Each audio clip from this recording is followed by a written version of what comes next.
I've always found value in just, being able to communicate the beauty of the world around me through my words, or through words in general. For me, specifically, reading is such a beautiful means of storytelling, because I feel like if you have a beautiful story that captures an audience, you can be able to transport the reader to a different place and time and world entirely just through the power of your words, And so for me, that's always been something that's really been, I guess, important to me in writing and storytelling. Yeah.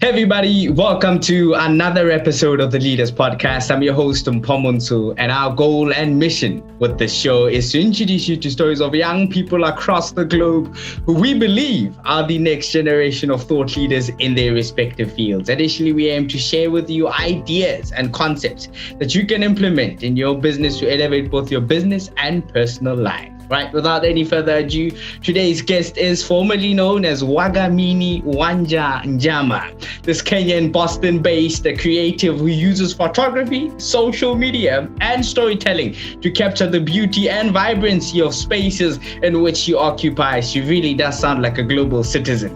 Additionally, she is a graduate of the African Leadership Academy and currently pursuing a bachelor's in science and business administration with double concentrations in marketing, entrepreneurship and innovation, and a minor in venture capital management at Northeastern here in Boston. Lastly, this East African content creator has already published her first book entitled Bejewelled Africa, which is an anthology of short folktale stories depicting part of Africa's beauties and development whilst retelling part of the continent's rich history. A body of work which I'm quietly excited to delve into this interview as we get to know the story behind Wanja. On that note, think of the upcoming Bell Hooks, Chimamanda Adichie, or perhaps our very own eminent Kenyan writer, Ngugi wa Thiong'o. Think of Wanja Njama. Without any further ado, Wanja, thank you so much for joining us here at the Leaders Podcast. Thank you so much for that great introduction, Paul.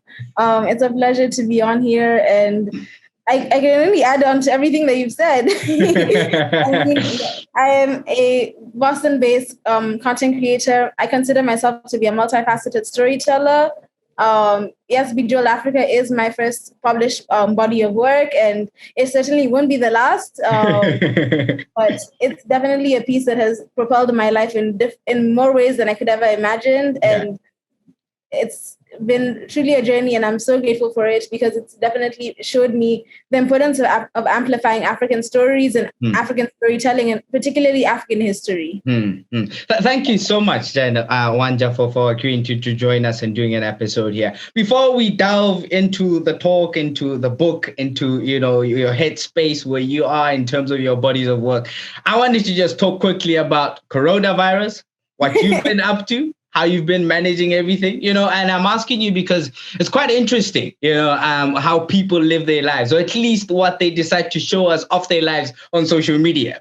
And from what I've seen on your Instagram stories, you seem pretty zen right now. I don't see any anxious video. I always see you catching up some sunsets, a meditative, relaxing type of theme going on. And I was like, well, one just seems like she's really living a softer life. So how have you been doing? I would say that I've really, really had to prioritize my self-care during this coronavirus pandemic. Especially like in the beginning, I was living with my host family, who I'm forever grateful for taking me in, when campus kicked us out. And so for most of the year, I stayed with them until I was able to get my first apartment. And so now I live in Fenway in Boston. Yeah. And I think that 2020 was just a tumultuous year for me. I feel like I was struggling to just, go maintain, finding being myself as an extrovert. And I really like being around people, and just not being able to do so in the same capacity was really, really jarring for me. And I realized I like having my own space, but I like also being able to communicate with people. And so not being able to even just go see my friends as often, and the interactions I'm having is from maybe if I have a technician come to my home for Wi-Fi, that's like, it's really different. And so I've had to really prioritize, like, how I take care of myself, how I, just find, value in the little things. And I just really, really now prioritize gratitude. I always have since like 2018, I've kept a gratitude journal. So that's something that I, tend to do it on my everyday life. I pray a lot. I started meditating recently. And that's been so valuable to me because it just like helps clear my head before I do anything. And even if it's just for like 2 minutes, 3 minutes, it's just been a really valuable like practice that I've been able to implement. I also really like going for walks. That way I can at least see people. Someone I know, even if it's like masked, it's like, oh hi, all things like that. Just I think cherishing the small things that you do have and finding value in those. Yeah. And I think you did touch a bit on this one. I think when I think of how this pandemic, it's really forced a lot of us to really into this enforced stillness, right? I think oftentimes we caught on just being busy, that you're moving from task to tasks.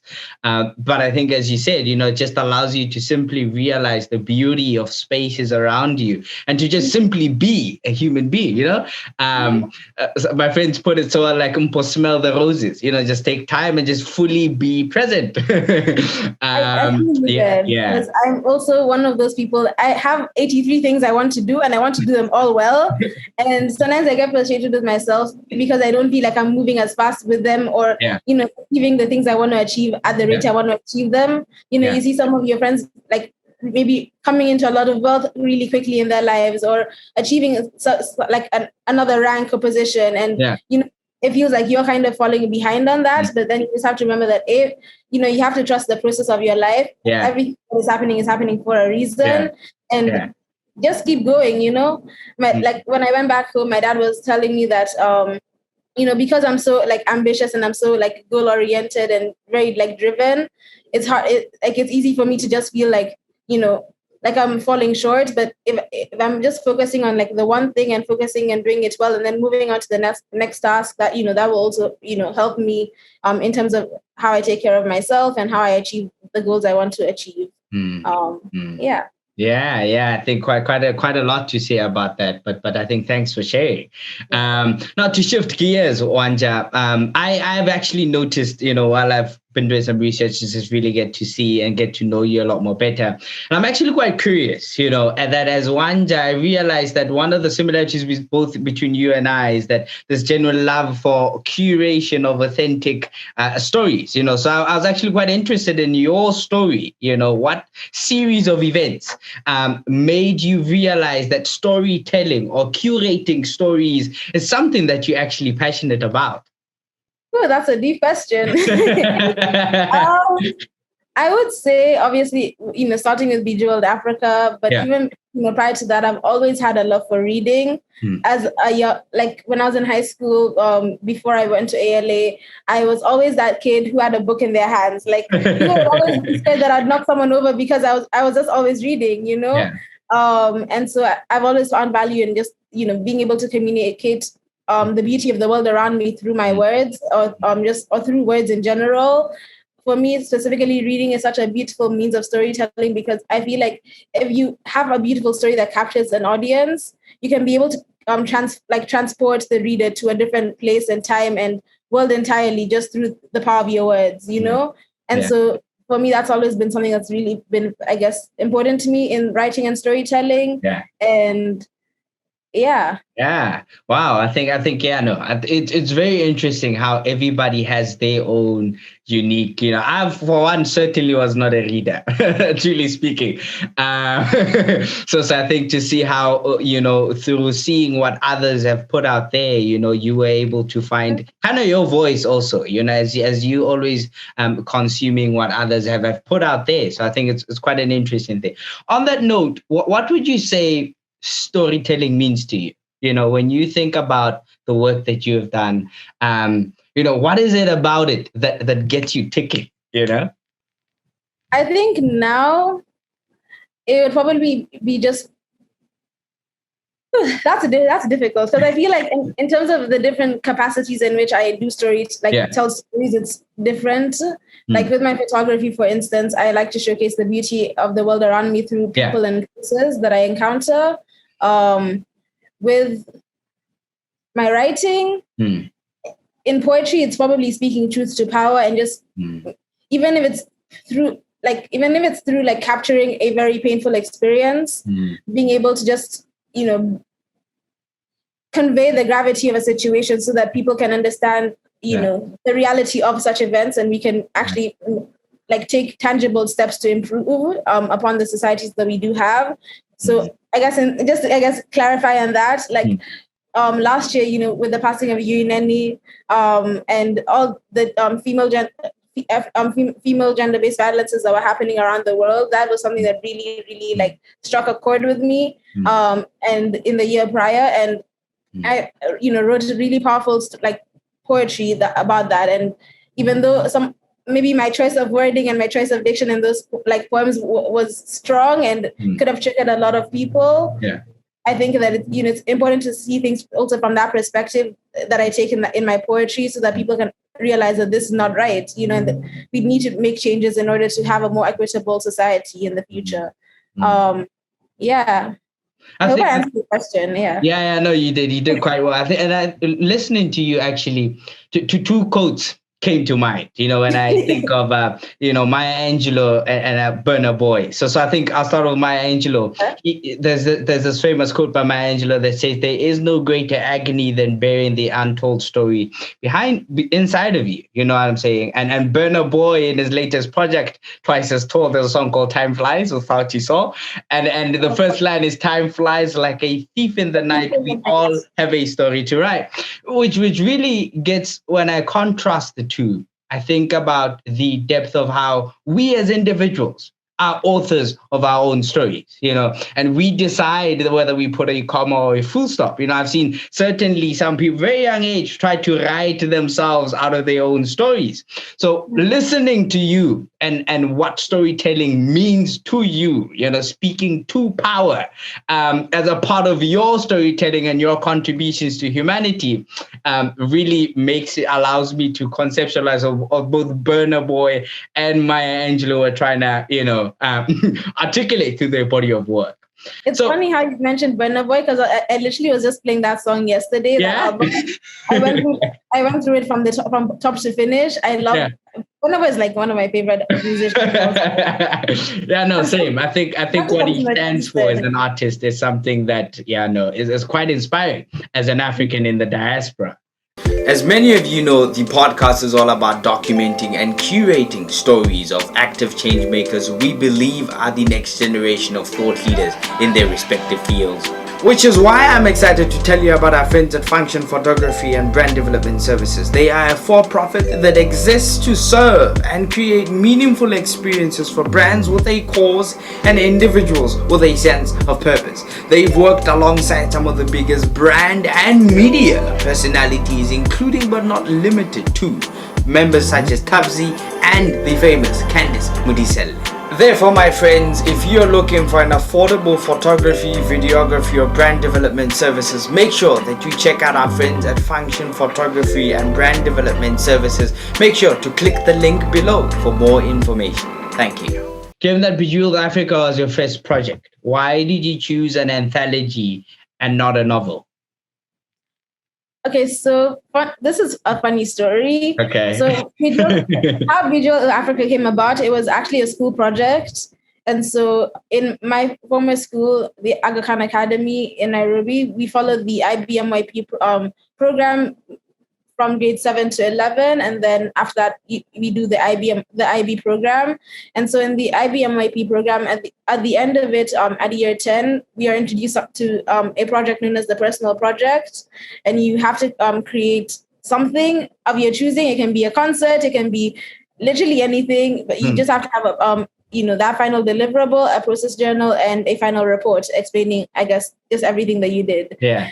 So for me, I was, deciding whether I should do a concert or probably do something along the lines of storytelling as well. And, from council, from different like teachers, they suggested that I should write a book. And I was, a bit scared because I didn't really know what I was going to write about. But at the time, I was having a lot of conversations with some of my friends about what people, perceived Africa as, because, in that time of like 2013 to 2015, there was still a lot of negative portrayals of the continent. And I feel like I'm answering another question before I get to the point. So that's why I decided to write Bejewelled Africa, because I wanted to highlight just the beauty of the continent. And the reason I chose short stories or an anthology of short stories is because I wanted to write for a younger audience between the ages of 9 to 12. I knew from the get-go that I wanted to write for children, just because I feel that adults were very set in our ways of thinking. And so it takes a lot to, counteract and unlearn certain biases or stereotypes that we've, been accustomed to having, in our minds. But, children, they're still learning that. They're still, shaping what they believe, from the content and the literature that they consume at an early age. And so I really wanted to just, highlight to young readers the power of the continent, the beauty of it, the history. And that's why I chose to do short stories and have it be an anthology instead of a long novel, because short stories, I could capture a lot more in different themes as compared to just having one, broad theme communicated throughout the whole book. Yeah. Mm-hmm. It is very rare, Wanja, that we come across bodies of work that aim to do exactly what you're doing, that at a very young age, where individuals are producing content for young Africans, right? And really content that sheds light that they matter, I think oftentimes we are just overly consumed by content from other parts of the globe, but rarely do we find content that actually, resonate and actually do kind of have a mirror effect, where individuals at a very young age, when your mind is still gullible, still forming some perceptions, able to interrogate some of those biases. And this goes along across many topics. You could look at beauty, you could look at what we define as feminism, so all of these topics, as we grow, move from being abstract to something that we actually live. I find that quite unique. Of the folk stories that you tale stories that you actually articulate in the book, which one is your favorite and why? I would say probably actually, no, this is hard. At the top of my head, so the one about how the first city was made, just because I feel like I had a very the way that story came about, it was very interesting. I don't think I can really share it here. No problem. It was one of those things that's wow, and I really like the one also about the baobab tree, because I feel like it just communicates so much about pre-colonial African history to younger readers, even though it's very brief in what it communicates. I mean, because there's so much African history that we can't really encompass it into a short story, but just I think the fact that I'm able to really take readers through the journey of colonialism and also make them realize that Africa did exist and was thriving in different empires before colonization or before the white man came to Africa, because that's something that I think even I as a young person before, I didn't really fully know our history, because most of our history is just from colonization onwards. And so just being able to learn and communicate that to younger readers was, I think, one of my favorite things about that book. I mean, that story. Yeah. Which speaks to the lens or the importance of really rewriting much of the continent's, history. It's very, in most cases, again, I think this really touches on perception, right? If somebody has a specific perception about the continent and they choose to write the continent's history from their lens, I think in many ways, by the mere effect of not being African, by the mere effect of not living in those experiences, when you articulate the story, the chances is that you highly undermine the complexities of these people's lived experiences. So having an African in Kenya, in Nairobi, having rewrite some of that, it really speaks to the sense of in fact, how important it is, that in our lifetime, we do whatever we can to actually, go back down history lane and actually rewrite some of our history. Because I think it's really important in knowing that we have a sense of who we are as Africans, as we continue in the diaspora and really just taking over the world. I think just adding on to that as well, I really wanted to communicate this message, especially in terms of African history, to Africans who aren't from Africa, or let me not say from Africa like that, but who live in the diaspora. So maybe if you're an African and you grew up in America or Europe or just another part of the world that's so disconnected from the continent, especially then it's more so important to have that sense of who you are and that connection to yourself and to your heritage. And so I really wanted to just make sure that Africans, regardless of where you are, you have that sense of pride in the continent and in yourself, because the world will do a lot of things to try and take that pride away from you, but you have to hold on to it with everything that you have. Yeah. And talking about the world and just the audience of your book, as authors or sometimes as content creators, we create content with a deliberate intention for readers or audience to have a specific takeaway, or something that they could take away and implement, So when you look at Bejewelled Africa, what were when you're writing this book and putting these folktale stories together, what were some of the key takeaways that you wished, your readers would take away and actually implement in their lives?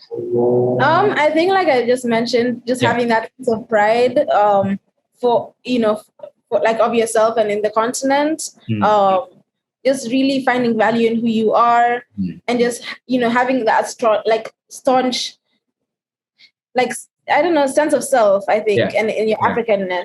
But I had I think key takeaways for the different groups of people I was writing for.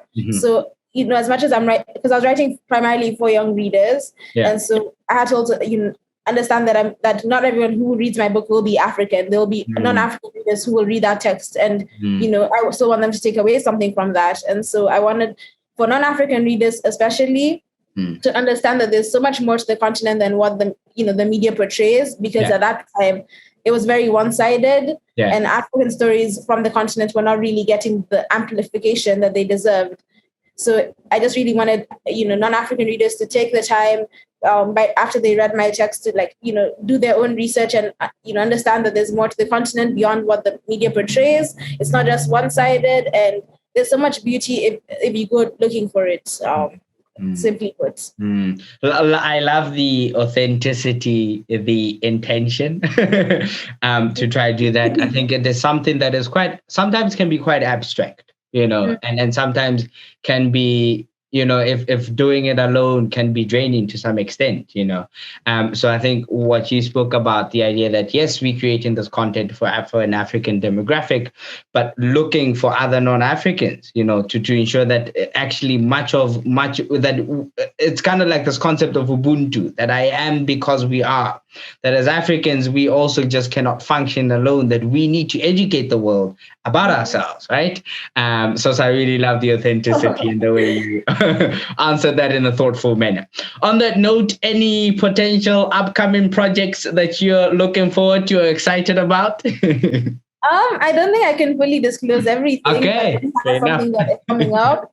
I would say that I think this next body of work will definitely be very powerful. It's something that it's been inspired by one of the world's greatest films, or one of the world's most popular films of date. I don't want to say too much, but it's going to be definitely powerful. It's going to be longer than Bejewelled Africa is. And just keep your eyes out. Maybe in the next year or year after that, there'll be another Wanja Njama publication. What a time to be alive. Talking about projects, I think sometimes as human beings, and as people like you know, who are striving to be, I told them active change makers or individuals who are shaking tables, trying to really just get themselves out there. What do you believe is your message to the world? I've really tried to think about this for a week, and I feel like before I would have said actually, I'm not sure anymore. Okay. To be honest, I feel like my message to the world is to live authentically, be truthful to who you are, and just understand that there's, you can always learn from every experience that you go through, and just, treat yourself with grace as you do so. And obviously amplify underrepresented stories. That's important. Yeah. And just to really unpack a lot more on that last segment of the latter part of your response, to amplify underrepresented stories, something that I've been thinking a lot about, and I guess we can talk about it even post the interview, has been about at what point in our lives does our existence be about more than just about us? Right. So at what point do we, and I think, yes, by nature as human beings, we are selfish human beings, obviously cannot give from an empty cup. But at what point do you as a human being turn back and actually realize that my life has got to become more than just about me, or just going against what, you know what I'm saying? To understand that, to serve those who might not be as privileged, who might not have access to spaces that you have access to. So I really I love that part of your response. Right. On that note, Wanja, how would you say our listeners and our viewers can stay in touch with you and the work that you're doing? They can follow me on Instagram at wanja.njama, and they can find me on LinkedIn as well. Wanja Njama. Yeah. And I think I'll just communicate anything that I do probably just through my social media. So following me through there would probably be the best bet. Yeah. Right, guys, there you have it from Wanja Njama herself. Guys, go read and check about what she's about on all her social media pages. We will share some of the links to her pages on our social media at The Leaders Network. Once again, here at The Leaders Podcast, we believe that as more and more young people go conscious of their unique purpose, as they discover their hidden pearl, they essentially add value to society in the only way they can. Please remember to follow us on our YouTube, Instagram, Twitter, Apple Podcast, and Spotify. And please remember, if you enjoyed this episode, please like, share, and comment with at least three individuals who you believe would enjoy this episode. Once again, asante sana.